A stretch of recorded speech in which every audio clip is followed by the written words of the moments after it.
everyone, I am Dr. Jagjit, I am history teacher. तो आज हम BA2 सेमेस्टर 4 इसका जो चैप्टर नंबर 3 पढ़ेंगे, गुरु अर्जन देव जी। गुरु अर्जन देव जी जो हैं ये 5वें गुरु हैं सिखों के, और इस चैप्टर में हमारे जो टॉपिक्स हैं वो है हिज कंट्रीब्यूशन टू द पंथ। पंथ क्या है? सिखिज़म। सिखिज़म में उनका क्या देन है, क्या कंट्रीब्यूशन है। दूसरा है कंपाइलेशन ऑफ आदि ग्रंथ। आदि ग्रंथ क्या है, जिसको बाद में गुरु ग्रंथ साहिब जो है वो कहा जाने लगा, ये मैं सारा आपको बताऊंगी। Third is causes for the martyrdom of Guru Arjan देव। गुरु अर्जन देव जी की शहीदी के कारण। और लास्ट जो हमारे पास है that is the significance of the martyrdom of Guru Arjan देव। गुरु अर्जन देव जी की शहीदी के क्या महत्व हैं, क्या नतीजे हैं, ये सारा टॉपिक हम स्टार्ट करते हैं। गुरु अर्जन देव जी। गुरु अर्जन देव जी सिखों के 5वें गुरु हैं, और ये जब गुरु बने हैं एक ट्रेडिशन में चेंज आया है।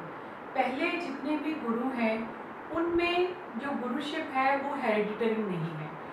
पहले गुरु गुरु नानक देव जी, उन्होंने अपने दोनों बेटों को छोड़ के अपने श्रद्धालु, अपने एक साथी भाई लैना जी, जिसको आगे चल के नाम दिया गया अंगद देव, गुरु अंगद देव जी को गुरु गद्दी दे दी और उनको गुरु बना दिया। दूसरे गुरु गुरु अंगद देव जी जो हैं उनके दो बेटे थे दातू और दासू, उनको छोड़ के उन्होंने अपने एक श्रद्धालु अमरदास जी को गुरु बना दिया। और गुरु अमरदास जी जो हैं इनके समय पे इन्होंने अपने दोनों बेटों को छोड़ के अपने जमाई, जो कि पहले इनका श्रद्धालु था रामदास, उनको गुरु बना दिया।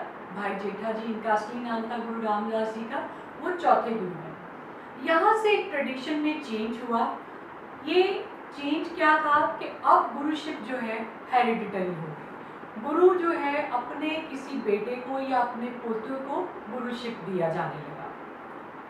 गुरु रामदास जी जो हैं उनका छोटा बेटा था गुरु अर्जन देव। अपने बड़े बेटे को छोड़ के उन्होंने अपने छोटे बेटे को गुरु बनाया उसकी काबिलियत देख के। ये नहीं देखा कि बड़ा बेटा है उसको गुरु बनाना चाहिए।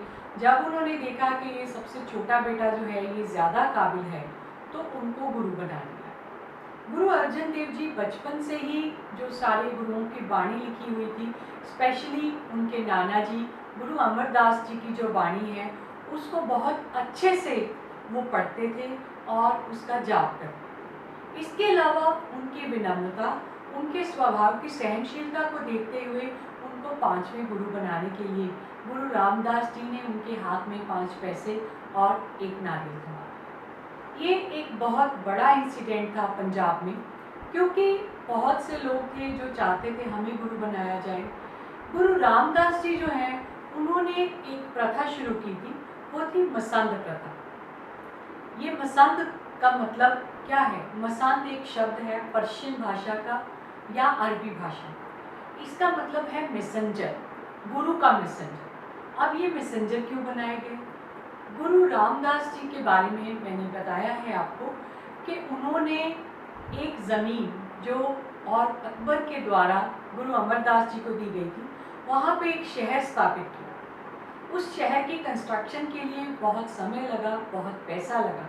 तो गुरु रामदास जी जो है अपने पूर्वज गुरुओं की तरह अलग अलग स्थानों पे नहीं जा सके, और उन्होंने क्या किया, अपने कुछ संदेश वाहक जिनको मसंद बोला जाता था अलग अलग जगहों पे भेज दिए, और वो जाके गुरु रामदास जी जो है उनका संदेश लोगों तक पहुंचाते थे।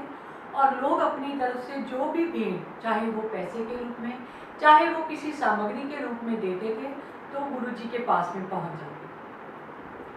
उनका बड़ा बेटा जो है गुरु रामदास जी का पृथ्वीचंद, ये भी एक मसंद था, पर कई मसंदों ने उनको बताया कि ये ठीक पैसा या ठीक सामग्री नहीं बताते हैं, अपने पास में कुछ रख लेते हैं।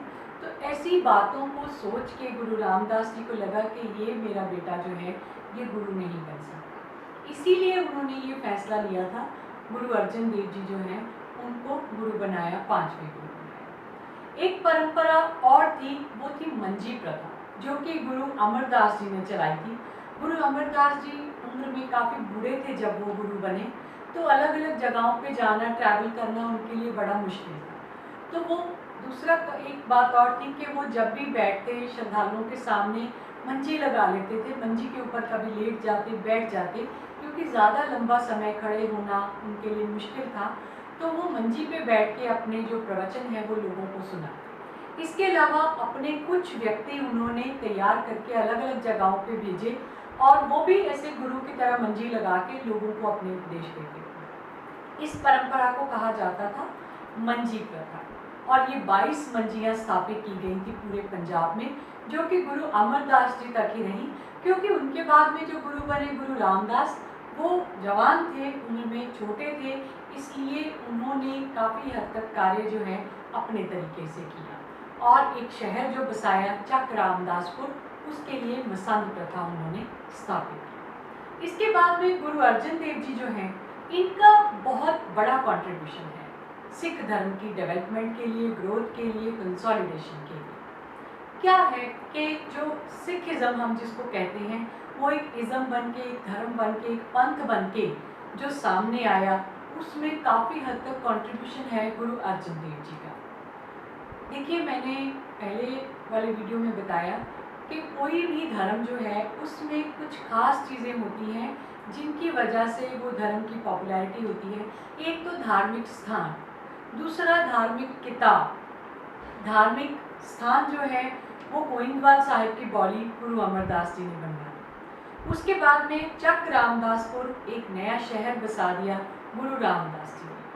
अब हिंदू धर्म में स्नान करने की बहुत बड़ी मान्यता है कि जो भी लोग कोई काम करना चाहते हैं, अच्छा काम करना चाहते हैं, शुभ काम करना चाहते हैं, तो स्नान करेंगे। इवन आप ये देखिए कि जब लोग जो हैं, किसी की मृत्यु होती है तो उसकी अस्थियों को भी जल प्रवाह करते हैं और उसके बाद में आके स्नान करते हैं। तो स्नान जो है वो करने के लिए लोग हरिद्वार जाते थे इतनी दूर, तो ये गोइंदवाल साहिब की बोली जो है वो बनवाई। इसके बाद में गुरु अर्जन देव जी जो हैं वो अपने पिता के साथ चक रामदासपुर में रहे और वहाँ पे ही उन्होंने एक टैंक बनवाया, सरोवर बनवाया। उसका नाम रखा अमृतसर। अमृत पवित्र, सर मतलब सरोवर। और उस सरोवर का नींव पत्थर जो है वो एक मुस्लिम पीर मियाँ मीर जिनका नाम था, उन्होंने 1589 में रखा। और लोगों में इसकी क्या मान्यता हुई कि जो भी इस सरोवर में स्नान करेगा वो पवित्र हो जाएगा, मुक्त हो जाएगा सारी की सारी बीमारियों से, मन की मैल से मुक्त हो जाएगा। तो लोग दूर दूर से आते, अपने गुरु से मिलने के लिए आते और इस सरोवर में स्नान करते और बहुत अच्छा महसूस करते। इससे क्या हुआ कि ये शहर जो चक रामदासपुर था, धीरे धीरे कब इसका नाम अमृतसर बन गया ये पता ही नहीं चला। और इसके अलावा गुरु अर्जन देव जी जो हैं, इनके पास में काफ़ी श्रद्धालु आने लगे, काफ़ी लोग इनके पास में आके रहने लगे। तो अब वो यहाँ काम करते हैं, सरोवर की खुदाई का काम कर रहे हैं, लेबर बन के काम कर रहे हैं, पर उनकी कमाई भी होनी चाहिए। तो गुरु अर्जन देव जी ने अपने श्रद्धालुओं को बोला कि इस शहर को बसाओ। और जो ये अमृतसर सरोवर है, इसके आस पास में एक बाज़ार बनाया गया, दुकानें लगाई गई और जो लोग, जो श्रद्धालु गुरु अर्जन देव जी से मिलने आते थे, वो वापस जाते समय इन सारी दुकानों से बहुत सा सामान ले जाते थे और ये बाज़ार जो है गुरु बाज़ार के नाम से बहुत ज़्यादा प्रचलित हुआ। इससे उनके श्रद्धालुओं की, उनके साथ में जो लोग रहते थे, उनकी इकॉनमी भी चलने लगी और लोग जो हैं धीरे धीरे करके खरीदारी करने के लिए भी इस शहर में आने लगे। गुरु अर्जन देव जी जो हैं, इन्होंने देखा कि धार्मिक स्थान में सरोवर के साथ साथ में एक मंदिर या एक ऐसा प्लेस जहाँ पे लोग मत्था टेकते हैं, मंदिर या इस्लाम में क्या है मस्जिद, तो इन्होंने ये सरोवर जो बनाया, इसके बीचों बीच एक मंदिर जो है वो बनवाया और उस मंदिर का नाम रखा हरि मंदिर साहिब। इस मंदिर की खासियत क्या थी? इसके 4 दरवाजे थे और चारों ही दरवाजे 4 अलग अलग दिशाओं में थे, उत्तर, दक्षिण, पूर्व और पश्चिम। इसका क्या महत्व है कि चारों दिशाओं से लोग यहाँ पे आ सकते हैं, कोई भी रोक टोक नहीं है। दूसरा इसका क्या एक महत्व निकलता है कि चारों जातियों के लोग, ब्राह्मण, क्षत्रिय, वैश्य और शूद्र, सब लोग इसके अंदर आ सकते हैं। किसी के लिए कोई मनाही नहीं, कोई जाति का, धर्म का कोई भेदभाव नहीं। और फिर एक रिलीजियस बुक, धार्मिक ग्रंथ। अब धार्मिक ग्रंथ अभी नहीं है, तो गुरु अर्जुन देव जी ने क्या किया, उन्होंने जितने भी गुरु अब तक हो चुके थे उनकी वाणी, उनकी रचनाओं को एकत्रित किया और उनको एक ही किताब के अंदर लिखवाया। इसके अलावा गुरुओं के साथ में जिन भी व्यक्तियों का कॉन्सेप्ट मैच करता था, जैसे कई भक्त थे, कई सूफी फकीर थे, जिनकी वाणी, जिनकी रचनाएं गुरुओं की रचनाओं के साथ में काफ़ी हद तक मिलती जुलती थी, उन सबको एक ही किताब के अंदर, एक ही ग्रंथ के अंदर संकलित कर दिया। और उसको लिखने वाला कौन था? भाई गुरदास, जिनकी लिखावट बहुत अच्छी थी, पर खुद भी बहुत अच्छे राइटर थे वो, पर उनकी रचनाएं जो हैं वो इस ग्रंथ में नहीं लिखी गई। कई लोगों ने बोलना चाहा कि भाई गुरदास कितनी मेहनत कर रहे हैं, लिख रहे हैं, आप उनकी रचनाएं क्यों नहीं शामिल कर रहे हैं? तो गुरु अर्जुन देव जी ने बड़े सलीके से जवाब दिया कि भाई गुरदास जी की वाणी जो है वो गुरु ग्रंथ साहिब की चाबी है, दैट इज की टू द गुरु ग्रंथ साहिब। इसका क्या मतलब कि अगर किसी ने गुरु ग्रंथ साहिब को पढ़ के सीखना है, समझना है, तो पहले भाई गुरदास जी की वाणी पढ़ेंगे। भाई गुरदास जी की जितनी रचनाएं हैं उनको वार कहा जाता है। तो इसलिए एक नया ग्रंथ जो है 1604 ईस्वी में कंप्लीट हो गया, संकलित हो गया, और इसको कहाँ रखा गया? हरिमंदिर साहिब। पहले एक शहर बसा है चकरामदासपुर, उसके अंदर एक सरोवर बना है, और सरोवर है अमृतसर, और उस सरोवर के अंदर एक मंदिर है, हरि मंदिर, और उस मंदिर के अंदर एक ग्रंथ सुशोभित कर दिया है जिसका नाम रखा गया आदि ग्रंथ। और उस ग्रंथ को पढ़ने के लिए एक पुजारी भी रखा गया, वो ओल्ड एज का एक व्यक्ति जिसका नाम ही बाबा बुड्ढा जी था। जहाँ लोग उसको बाबा बुड्ढा जी करके बुलाते थे। बाबा बुड्ढा जो है वो पहला ग्रंथी था गुरु ग्रंथ साहिब को जिसने पढ़ा और हरिमंदिर साहिब के अंदर पहला प्रकाश जो है वो किया। ये एक कंट्रीब्यूशन है, सबसे बड़ी कंट्रीब्यूशन, कि सिख धर्म जो है एक पंथ के रूप में पूरी तरह से प्रचलित होने लगा गुरु अर्जुन देव जी की देन के साथ में। इसके अलावा गुरु अर्जुन देव जी जो हैं उनके समय पे मुगल बादशाह जो था वो था जहांगीर। जहांगीर जो है उसके पास में कई शिकायतें पहुंच रही थी पंजाब से गुरु अर्जुन देव के खिलाफ। क्या शिकायतें? पहली शिकायत तो पृथ्वीचंद, जो गुरु अर्जुन देव जी का अपना सगा भाई था, जो गुरु बनना चाहता था, उसको गुस्सा था कि किसी तरीके से अर्जुन देव जी को हटा दिया जाए और मैं गुरु बन जाऊं या मेरा बेटा गुरु बन जाए। पहले उसको था कि मेरा बेटा मेहरबान गुरु बन जाए, पर जब गुरु अर्जुन देव जी के घर में लड़का पैदा हुआ उसको लगा कि अब मेरा बेटा गुरु नहीं बनेगा, तो उसने जहांगीर को गुरु अर्जुन देव जी के बारे में भड़काना शुरू कर दिया। तो जहांगीर जो है उसने अभी कोई ऐसा एक्शन नहीं लिया, कुछ बुरा नहीं करा अभी तक उनके साथ। इसके अलावा एक व्यक्ति था चंदू शाह, जो मुगल दरबार में काम करता था, बहुत अच्छी कमाई करता था। वो गुरु अर्जुन देव जी के पास में आया अपनी लड़की का रिश्ता लेके कि आप अपने लड़के के साथ में मेरी लड़की का रिश्ता कर दो। तो गुरु अर्जुन देव जी मानने ही वाले थे कि चलो ठीक है रिश्ता कर लेते हैं, पर उनके कुछ श्रद्धालु बैठे हुए थे उनके पास में। उन्होंने कहा गुरुजी इसकी लड़की के साथ शादी मत कीजिए, ये अच्छा आदमी नहीं है।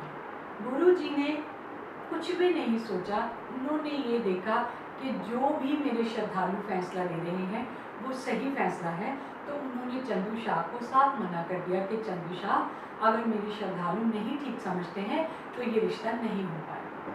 चंदू शाह को इसमें अपनी बड़ी बेइज्जती नजर आई। उसने बादशाह जहांगीर के कान भरने शुरू कर दिए कि पंजाब में ये गुरु जो है ये इस्लाम के लिए बहुत बड़ा खतरा क्रिएट कर रहा है, ये एक नया धर्म बना रहा है। पर अब भी जहांगीर का कोई ऐसा एक्शन नहीं। फिर गुरु अर्जुन देव जी ने जब आदि ग्रंथ का संकलन कर लिया तो बहुत से मुस्लिम पीर जो हैं उन्होंने गुरु अर्जुन देव जी के पास आके कहा हमारी भी रचनाएं इसमें लिख लो। गुरु जी ने बड़ी सलीके से उनको बोला कि आपकी रचनाएं जो हैं उनका कॉन्सेप्ट अलग है, इसमें नहीं लिखा जा सकता। उन लोगों ने भी जहांगीर के पास में शिकायतें करना शुरू कर दिया कि ये व्यक्ति पंजाब के लोगों को इस्लाम के खिलाफ भड़का रहा है और कुरान शरीफ के मुकाबले में ही एक नया ग्रंथ तैयार कर रहा है, ये हमारे लिए खतरा साबित हो सकता है। जहांगीर को कई बातें बुरी लगती, पर ऐसा अभी तक उसने कोई गुरु अर्जन देव जी के लिए कुछ बुरा नहीं किया। इसके अलावा जो सूफी लोग हैं, सूफियों में सिलसिले हैं, चिश्ती सिलसिला है, सोहरावर्दी सिलसिला है, नक्शबंदी सिलसिला है। ये 3 सिलसिले भारत में ज़्यादा पॉपुलर थे, वैसे इनके 14 सिलसिले हैं। तो नक्शबंदी सिलसिला जो है वो ये कहते हैं कि सारी धरती के ऊपर अगर कोई धर्म नज़र आए तो वो इस्लाम ही हो। तो ऐसे नक्शबंदियों ने जहांगीर को भड़काना शुरू कर दिया कि पंजाब में ये गुरु जो हैं ये लोगों को इस्लाम के खिलाफ भड़का रहा है। पर इन सब बातों के बावजूद जहांगीर ने गुरु अर्जन देव जी को अभी कुछ नहीं कहा। तो इसके अलावा क्या ऐसी बात थी कि 1606 ईस्वी में जहांगीर ने इतना बड़ा हुक्म दे दिया कि गुरु अर्जन देव जी को शहीद कर दिया। गुरु अर्जन देव जी का मार्टरडम हो गया, शहीदी हो गई उनकी 1606 में लाहौर में। कैसे हुई शहीदी उनकी? गरम तवे के ऊपर उनको बिठाया गया और उनके शरीर के ऊपर गरम रेत डाली गई। बहुत मुश्किल था ये घटना, बहुत बड़ी घटना थी। गुरु जी ने एक बार भी जो है सी नहीं किया कि मुझे बहुत ज़्यादा तंगी हो रही है, ऐसा कुछ नहीं कहा, अपने प्राण त्याग। ऐसा क्यों? क्योंकि जहांगीर का बड़ा बेटा जो था खुसरो, उसको बादशाह बनाने के लिए बादशाह अकबर ने बहुत सालों से बोल रखा था। पर जब अकबर का आखिरी समय आया तो उस समय खुसरो कहीं बाहर गया हुआ। तो जहांगीर के काफ़ी मंत्रियों ने बादशाह अकबर को ये बोला कि तुम अपने बेटे जहांगीर को बादशाह बना दो, तुम्हारा पोता तो कभी भी बादशाह बन जाए। तो बादशाह अकबर ने बात मान ली और जहांगीर को बादशाह बना दिया। जब खुसरो वापस आया, जहांगीर का बड़ा बेटा वापस आया, उसको लगा कि कोई छल कपट किया गया है कि मेरे नाम पे राजगद्दी जो है वो बोली गई थी, अब क्या हो गया कि जहांगीर को राजगद्दी मिल गई।